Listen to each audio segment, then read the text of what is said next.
Hey guys, Marcus Stone here. Welcome to my channel. In this short video, I'm going to show you how to copy a block in Squarespace. So let's get started right away. This is my template that I'm working on right here. And let's say that you want to duplicate this block of text. So once we hit the edit icon, and we hover with our mouse over this block from here to here basically, as you can see, this little window pops up. So if you want to duplicate this block, you just click duplicate right here. As you can see, it has been duplicated.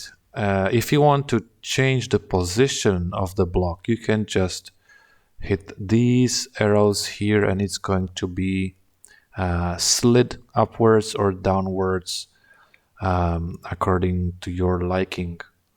Alright, so that's it, how to duplicate a block in Squarespace. Thanks for watching and see you in the next one. Bye.